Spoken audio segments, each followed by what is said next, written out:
Hello, Robert, fact checker and science blogger, and helping people scared of things. And this was actually published quite a while back, but still getting people scared about it, and I thought I'd talk about it. And there's actually quite a lot of positive, interesting things in here. So this was a paper and then an article in The Conversation where they claimed that a fifth of the ecosystems on Earth are in danger of sudden collapse, and there was really no basis for this. It was very, very preliminary. It's the sort of stuff. It's based on toy models, which should never be used for actually predicting in the real world. It's just ideas to start thinking about, and so it's interesting to other experts, but it should never have been treated the way it was, as being something that actually tells us something about the real world. And if I show you what they actually used, this was one of their model things. Let's see if I can find it. There we are. So this was one of their examples. So this is Conway's Game of Life, and they used the way that this evolved. So this is just this is a square grid, and each square can either be on or off, white or not white. And then there's a very simple law that says how a new square, what happens to the neighbour square, depending on how many neighbours it's got in the previous state. Anyway, I don't need to explain it properly, but it's a very, very simple rule. And there's nothing about temperature there, and there's nothing there, anything to do with climate, nothing to do with any kind of species or anything. It's not even remotely similar to the coral reefs or the Amazon, and they were using results from this to extrapolate, try and come to conclusions about what's going to happen to the Amazon rainforest. And they actually talked about, whether what temperatures would happen and so on. There's no temperature in this. It doesn't have a temperature. Indeed, they had, these are the ones they had. Wolf sheep predation, that doesn't have a temperature. Game of Life doesn't have a temperature. Language change doesn't have a temperature. Lake Chilka fisheries has a temperature. This one I couldn't actually look up because it's behind a paywall. It might have a temperature. And most of them are nothing to do with, Game of Life is not even remotely to do with ecosystems or anything, or language change. So anyway, it's just one of these things that just doesn't stand up to much close scrutiny. It's obviously of some interest enough, so it was published, but it's not something you should use as your guide when deciding whether or not coral reefs or Amazon rainforest is at risk.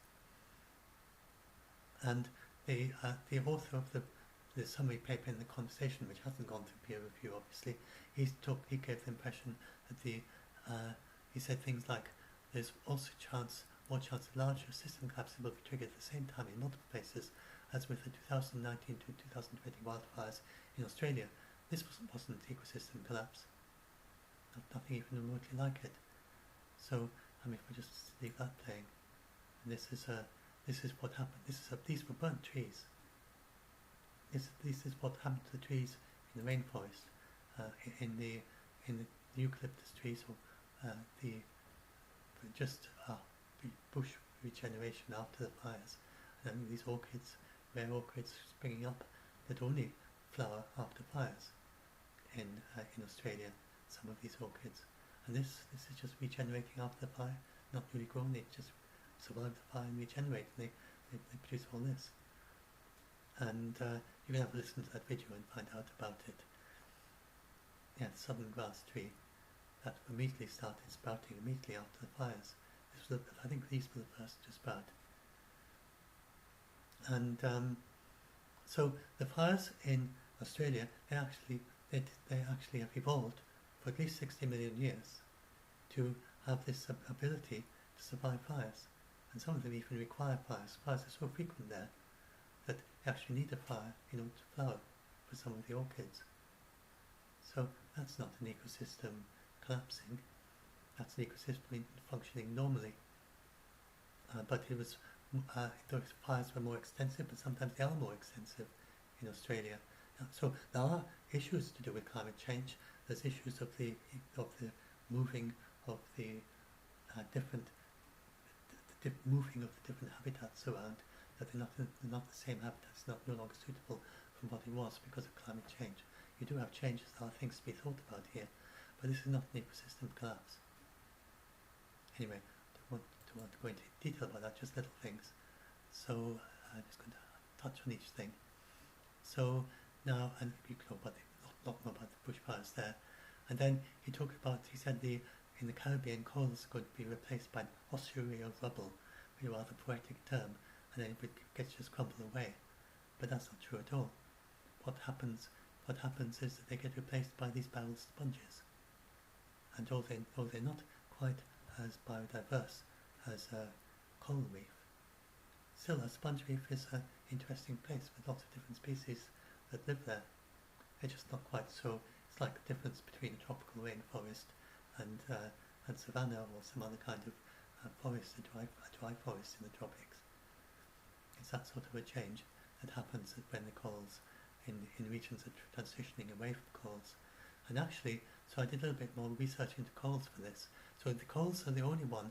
So he's talking about, it is true for corals that there's a kind of, it's not really, whatever you call it, lots of the corals are significantly at risk, even at 2 degrees C, indeed even at 1.5 degrees C.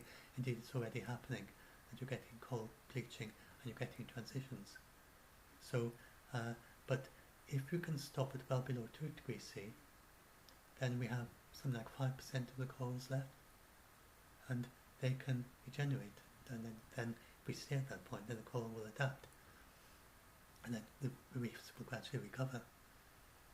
And if we went all the way very quickly up to 3 degrees C, then it's very hard to do this science actually, but probably a lot of the coral reefs would turn into seaweed or sponges. And then, but some coral reefs, for instance in the Red Sea, they are pre-adapted to high temperatures already. And so that is how they're pre-adapted. These are the supercorals of the Red Sea, and they still remember in that they're living at 27 to 28 C, but they still remember in their biology how to live at 33 degrees C, because they migrated it from the south where the temperature always was high. So they're now in the northern part, in a different part. They've spent enough time there to build up great big reefs, and these reefs will be absolutely fine all the way up to for another 3 degrees C. So if you increase by 31 C, they're very happy. And so the world won't get too hot for corals worldwide in any scenario. And then what happens? So what happens is, it's really quite strange, the corals. They get adapted to a very narrow temperature range. And there's even these ones in the Kimberley region in northwest Australia, and they can withstand very high temperature changes every day, up 7 degrees centigrade change every day. Daily temperature fluctuations of a whole 7 degrees, that's a lot for a coral to withstand. And yet, if you pop it up just 1 degree further, the upper end of that range, then they start bleaching. So the corals get very micro-adapted to whatever temperature, because they're in the tropics, where the temperature of the sea particularly just doesn't change from 1 year to the next, the same temperature range. So even in an intertidal place with these high temperature ranges, but that temperature ranges have always been the same for decades and decades and centuries. And so so it increases just by a little bit. And they just say, what am I going to do? And say 1 degree too warm. I can't cope with, it's got 1 degree too warm and I'm used to it. What am I going to do? And they bleach, and they throw out all the algae. That's what bleaching is. And then if they keep on having to do that, then they'll eventually die. So the thing is, yes, so it'd be exceeding their maximum monthly mean by 1 degree C for only a few days, and they start that's really very difficult for them to deal with. So it's not our world is too warm for corals. Indeed, that doesn't make sense. It actually turns out that the for instance, and I'll talk about this in a minute. So for instance, in Japan, and here's some new corals going in temperate waters. So waters that used to be too cool for corals are now seeing new corals migrating there. And for instance, and this is Japan. In southern Japan, for instance, then the more than 70 coral species now occupy most of that particular bay. And in the United States, Staghorn and Elkhorn corals are extending their range northwards. These are corals that can grow quite quickly over a few years. And so if they're given just a little bit of time, then they can get to another reef, and they're establishing themselves amongst seaweeds and sponges. And you think, oh, this is nice and warm, and then they start growing. So this has been going on for a while, but nobody particularly noticed then. There's quite a recent study that found that there's really an awful lot of that going on. So when they talk about the coral reefs are not going to just all gone, but not only that, we're getting new ones being established right now as I'm speaking. There's probably just now the little coral organisms appearing in all over the temperate region, arriving in new places they've never been before, where they've probably randomly arrived there before but it was too cold. And now they just randomly arrived there and it's warm and they start flourishing. And so we are headed for a future where there's actually reduction of corals in some places and increases of them in other places. And really, it's the speed of the change is the problem, not so much where we're headed. If we were increasing from 1 degree to 1.5 degree, 1.1 degree to say even 3C or more in say 3 or 4 centuries, then the corals would just gradually move and you'd hardly notice change from 1 year to 1 decade to the next, or even 1 century to the next. You gradually notice, oh, the corals have moved a little bit. But this is happening quite fast. So, but then if we level off at 2C or so, even at 2C, there will be quite a few corals left, and they will gradually re-establish themselves given enough time. But it's much harder for them at 2C than at 1.5C. And so we're doing both at once. And then some corals, they migrate from the shallow waters into deeper waters. It depends on the type of coral. Some types of coral can do that in what they call the mesophotic zone, I'm not sure what it's called. Anyway, where there's still light, but there's only low levels of light. And so some surface corals can migrate downwards and then migrate to another coral reef, and there's less temperature change down there, and so in some of the mesophotic or mesophotonic, whatever it is, zones, in some of those zones, then there's less temperature change. Sometimes there's actually more even. So it depends on the part of the region. But there are lots of these little refuges. And then there's one other thing that they found, that for instance, after 3 degrees C warming in 2016 from El Nino, then that caused a very widespread bleaching event. But they and then some of them died. But then she found greyish reefs in which almost 70% of corals had expired. Now those can grow back again if it's only 70%. If they don't have another bleaching event very quickly. But you also found across these areas where, talking about several square kilometres, with super high coral cover and super high coral diversity. Healthy coral branches sprouted, and blonde and rose plates, and that's a poetic description, the gold and magenta Anthias fish flitted back into to and fro. And so when they hear that 70 to 90% could be gone by mid-century, they focus on the 30% that might live. They're taking action to save those reefs for the future. And then those have the genes that are needed to help the rest of the reef to recover. And meanwhile, the rest of the reef have the sponges. Now, and the seaweeds. Now, there's a bit of a problem with the sponges. If you get lots and lots of sponges, then eventually they become antagonistic to the corals. So they develop the situation where it's hard for corals to colonize where the sponge is there. So we may end up with a mixture of some sponge beaches and some coral reefs, and then mix between the two as they eventually jostle out and sort out what they're going to do about all this as time develops and they evolve.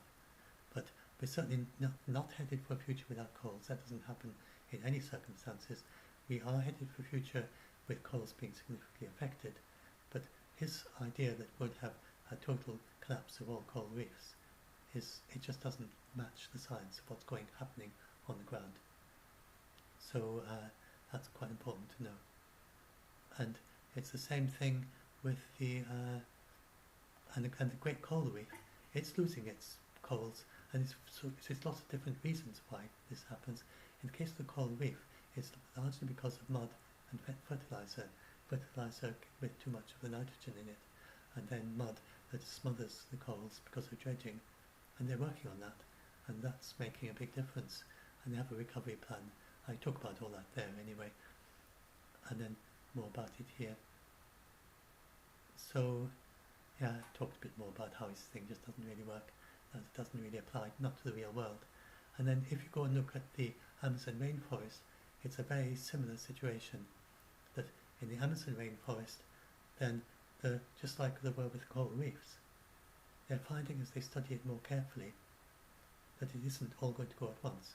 So so first of all, large areas of the coral reef are just too wet, and they'll be rainforest no matter what. There's an entire region of the coral rainforest, of the Amazon rainforest, that has survived previous warmings, interglacials, warmer than we have now, and it's going to be fine. So when they say Amazon rainforest, it's not all going to go, not at all. That's impossible. And again, as with the corals, then the Amazon rainforest is a transition to savanna with trees and bushes and mixed amongst it. It's just like from the corals to sponges. It's not a transition to a desert. It's a transition to a different ecosystem, still very rich, very biodiverse, once you give it a chance to establish itself with native species. So all this is going to can happen in the Amazon rainforest. Actually another very good thing is, if we're at 2.1 degrees C, and that seems where we're headed, the Amazon isn't going to be hugely stressed by temperature, not at 2.1 C. But even at 3 degrees C, apart from, it's mainly the human stresses at that point, even at 3 degrees C, then they found lots of pockets of biodiversity there, just like with the corals.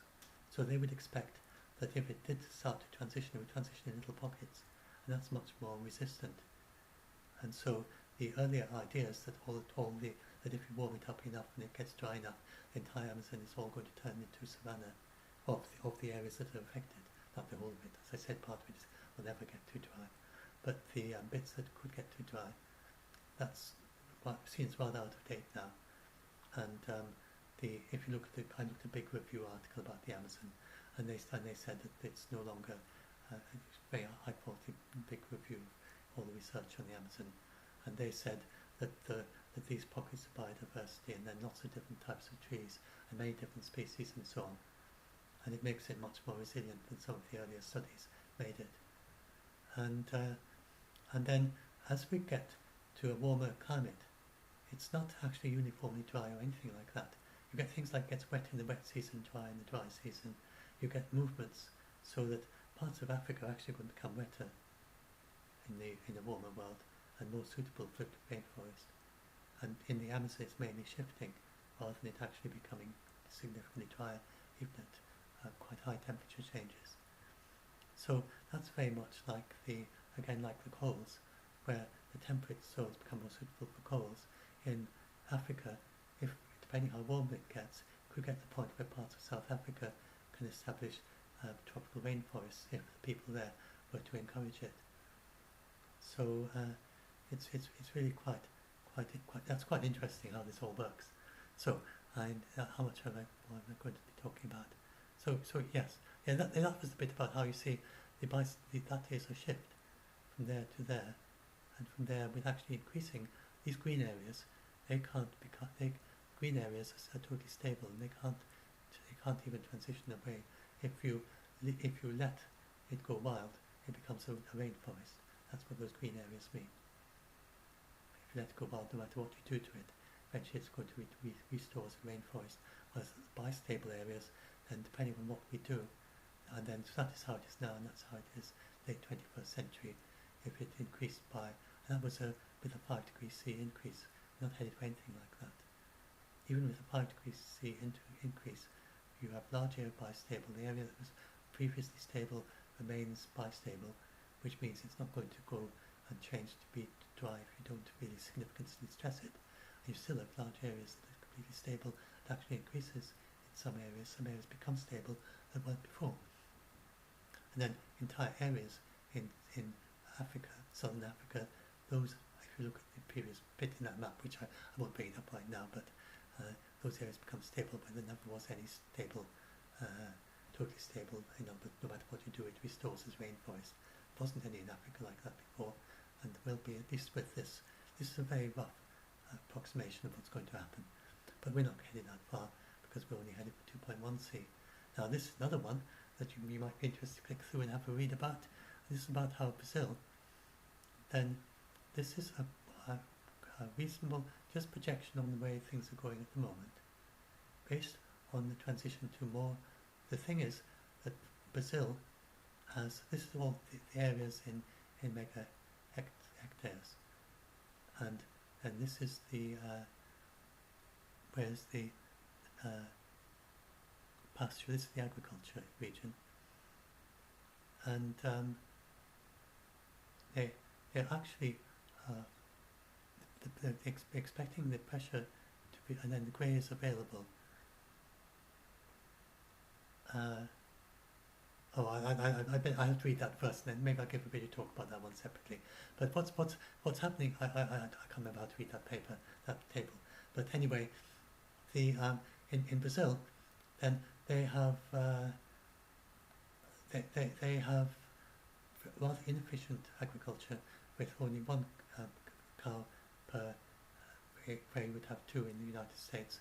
And as that becomes more efficient, then you're going to have these improvements in agriculture.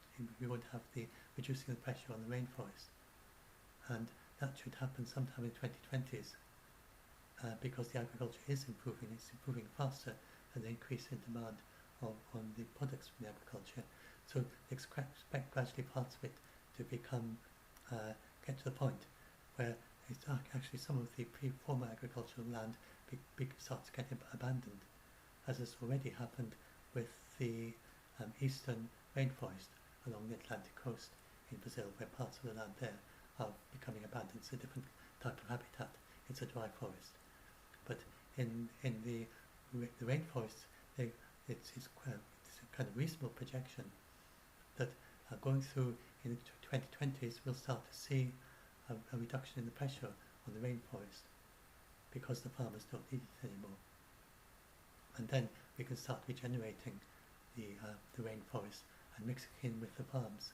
And there's lots of projects already underway to do that, restoring the rainforest along rivers, and farming with good trees, good commercial trees mixed with, and then the rainforest trees, and then the cattle with better agriculture, with actually financing reseeding the grass, which is the main thing they're not doing because they can't afford to, and that will greatly improve the productivity for the cattle. So, and then the increased heading 2.1 degrees C with the same extent. We talked about that before several times. So, and you might want to have to click through, but so this is just not true. This headline, it's as you can see, it's not true that